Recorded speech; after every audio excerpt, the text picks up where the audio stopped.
देश के प्रिय युवा साथियों,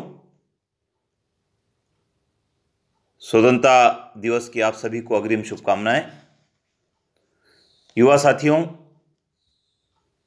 आज जिस स्वतंत्रता के माहौल में हम लोग सांस ले रहे हैं, उसका श्रेय इस स्वतंत्रता में योगदान देने वाले उन शहीदों, उन बलिदानियों को, उन जननायकों को, उन वीरों को जाता है जिन्होंने अपना सर्वस्व न्यौछावर कर दिया। अंग्रेजी हुकूमत के खिलाफ विद्रोह करके जिन वीरों ने, जिन जननायकों ने संघर्ष किया है, संग्राम किया है, उनको आज याद करने का दिन है। आइए जानते हैं एक ऐसे वीर जननायक के बारे में जो मुंडा जनजाति से होकर भी अंग्रेजों से लड़ा और इस देश की आज़ादी में महत्वपूर्ण योगदान दिया। वे हैं बिरसा मुंडा। विद्यार्थियों, स्वतंत्रता संग्राम की चिंगारी पूरे देश के भीतर सुलग रही थी। सन 1857 में वह ज्वाला बनकर प्रकट हुई। भारत की जनजातियों में भी अंग्रेजी शासन के विरुद्ध भावनाएं उमड़ने लगी। इन भावनाओं को स्वर देने का काम किया बिरसा मुंडा ने। बिरसा मुंडा का जन्म छोटा नागपुर के एक गांव चारकाड़ में हुआ था, जो वर्तमान में झारखंड राज्य का भाग है। मुंडा भारत की एक प्रमुख जनजाति है जो रांची और उसके आसपास के क्षेत्रों में बहुसंख्या में पाई जाती है। मुंडा सरल जीवन यापन करने वाली, प्रकृति पर निर्भर जनजाति है।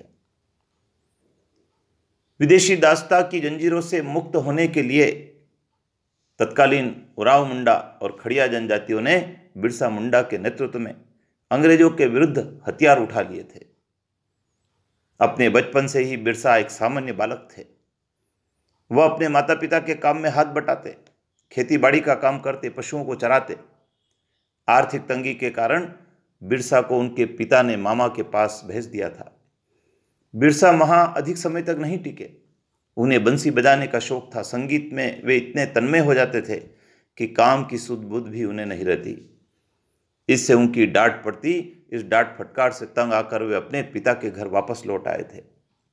उनके पिता ने उन्हें गांव की एक पाठशाला में भर्ती करा दिया। वहां उन्होंने प्रारंभिक परीक्षा उत्तीर्ण की। उसके पश्चात मिशनरी स्कूल में पढ़ने के लिए बिरसा को भेजा गया। बिरसा ने वहां अंग्रेजों के कारनामों को देखा, उनके अत्याचारों को देखा और उसके ऊपर टीका टिप्पणी करना शुरू कर दी। स्कूल प्रबंधकों को बिरसा का यह आचरण ठीक नहीं लगा। उन्होंने बिरसा को यह आचरण बदलने के लिए दबाव डाला और उससे कहा कि आलोचना बंद कर दे, किंतु वे सत्य पर दृढ़ रहे। परिणाम स्वरूप उन्हें विद्यालय से निष्कासित कर दिया गया। उनकी पढ़ाई छूट गई। उस समय वे युवावस्था में प्रवेश कर रहे थे। निष्कासन से उनके जीवन की दिशा बदल गई। बिरसा मुंडा पीड़ित लोगों की सेवा में जुट गए। बीमार व्यक्तियों का जड़ी बूटियों से उपचार करने लग गए। बीमार लोगों की भीड़ उनके वहां एकत्रित होने लग गई और लोगों को विश्वास हो गया कि बिरसा को कोई सिद्धि प्राप्त है। लेकिन गांव के ओझा लोग इसको पसंद नहीं करते थे। एक बार गांव में चेचक फैल गई तो ओझाओं ने गांववासियों से बिरसा के खिलाफ वातावरण बना दिया। उन्होंने कहा कि बिरसा के कारण बीमारी फैली है, उसको गांव में न घुसने दिया जाए। किंतु बीमारी ने भयंकर रूप ले लिया। गांव वालों ने बिरसा से प्रार्थना की। बिरसा ने जड़ी बूटियों से उपचार करके गांव वालों को स्वस्थ रहने के नियम बताए और वे उपदेशक भी बन गए।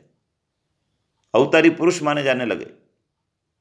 बिरसा लोगों से कहते, मुझे भगवान सिंह बोंगा ने प्रेरणा दी है कि मैं मुंडाओं को फिरंगियों के अत्याचारों से मुक्त कराऊं। अब मुंडा लोग कंपनी सरकार का हुक्म न माने, पुलिस, मजिस्ट्रेट, मुंशी किसी की बेगार न करें। बिरसा के प्रति लोगों का आदर भाव बढ़ता गया।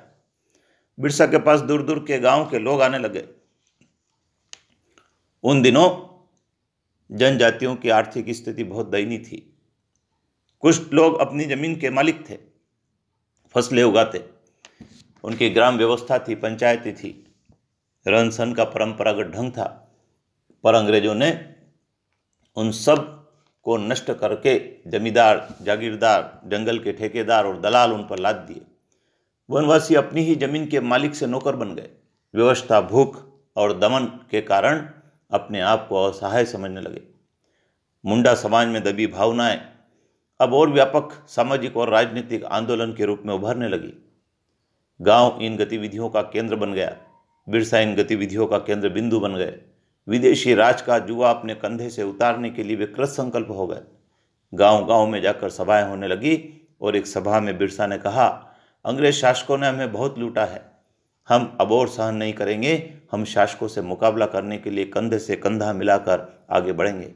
बिरसा के विचारों से प्रेरित होकर मुंडा और अन्य जाति के लोग भाले, तीर, कमान लेकर गांव में एकत्र होने लगे। बिरसा की क्रांतिकारी गतिविधियों से परेशान डिप्टी कमिश्नर ने उन्हें उपस्थित होने का आदेश दिया। उसने आदेश ठुकरा दिया। तब उन्हें पकड़ने का दायित्व जिला पुलिस अधीक्षक को सौंपा। रात में ही दल बल के साथ बिरसा को घर से गिरफ्तार कर लिया गया। बिरसा ने उनसे कहा, मेरे न रहने पर भी मेरे द्वारा दिखाया गया रास्ता बंद नहीं होगा। उन्हें ले जाकर रांची जेल में डाल दिया गया। न्यायालय ने ब्रिटिश शासन के विरुद्ध दंगा भड़काने का आरोप लगाकर बिरसा और उसके साथियों को 2 वर्ष की कठोर सजा सुना दी। सजा पूरी होने पर सरकार ने उन्हें मुक्त कर दिया। साथ ही चेतावनी दी कि भविष्य में शांतिपूर्ण जीवन यापन करें। कुछ दिनों बाद फिर ब्रिटिश साम्राज्य के विरुद्ध शंखनाद कर दिया बिरसा ने और पूरा समाज उनके साथ था। किंतु अंग्रेजी शासकों के अत्याचारों से बिरसा मुंडा की लड़ाई ज्यादा नहीं चली और उसे दंड दिया गया। लेकिन बिरसा बीमार रहने लगे, स्वास्थ्य उनका खराब रहने लगा और वे वीरगति को प्राप्त हो गए। विद्यार्थियों, ऐसे अनेक स्वतंत्रता संग्राम सेनानी हैं जिन्होंने इस देश की आज़ादी के लिए योगदान दिया है। हमें उनके कार्यों को, उनके संघर्ष को, उनके विद्रोह को, उनके समर्पण को, उनके त्याग को, उनके बलिदान को पढ़ना चाहिए, आत्मसात करना चाहिए, ताकि हमें प्रेरणा मिल सके कि कितनी आज़ादी कितनी मूल्यवान है, कितने संघर्ष के बाद हमें आज़ादी मिली है, जिसकी रक्षा हमको करना है।